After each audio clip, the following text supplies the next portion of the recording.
první ročku jsou, takže určitě se máme na co těšit. Vybočení, odvybočání na nepoukářku, ale to určitě zrovnává Markova. Jenom takže to nebyl žádný smysl, že by to číslem 11 používá Michalček.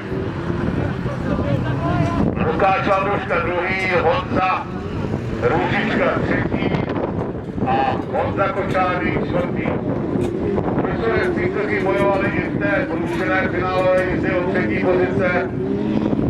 Takže i z nového sami vidíte, že ty světla na vozech jednotlivých jezdců docela září. Takže by se zdálo, že by se nám už zpívalo, ono se to nezdálo, už je to tak. Ale ono se nám i dosti zamračilo. No ale máme tady cíl prvního kola s 11. Michalček na čele. Lukáš Lavruška na místě druhém, Honza Kočárný třetí a Honza Růžička na místě čtvrtém.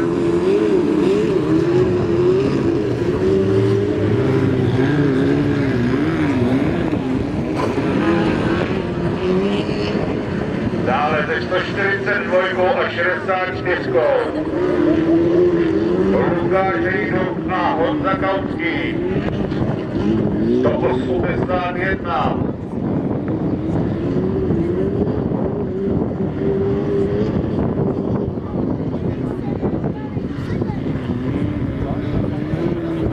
Pojďme na čelo, stále na čele Michalček. Na místě druhém Lukáš Lavruška, místo třetí Honza Kočárný, Honza Růžička to číslo ztratil. Na ty před sebou.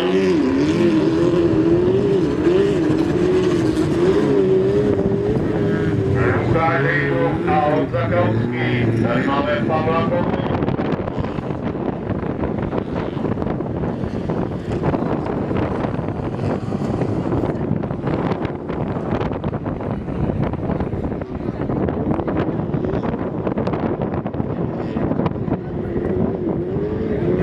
Kteří jezdci se na této finálové jízdě nezúčastnili, myslím si, že je to spravedlivé, protože i tyto 4 muži se prali v tom prvním zrušené finálové jízdě od tam třetí pozice.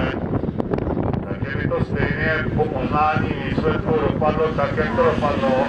Možná to pořadí bylo trošku převrácené, ale Michalček na místě první, Lukáš Lavruška druhý, Honza Kočárný třetí, Honza Růžička čtvrtý.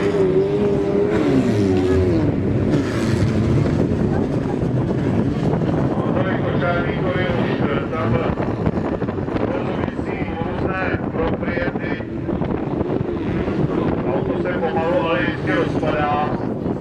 Ale věřím tomu, že toto finálovou jízdu jistě dokončí. Pak se klidně rozpadne, vyjde Honza.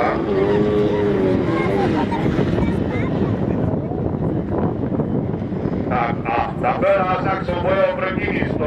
Lukáš Lavruška se pokusil zaútočit na Michala Čeka, ale zatím se mu to nepovedlo, ale tento souboj přirazil na jejich zádě Honzu Kočárníka.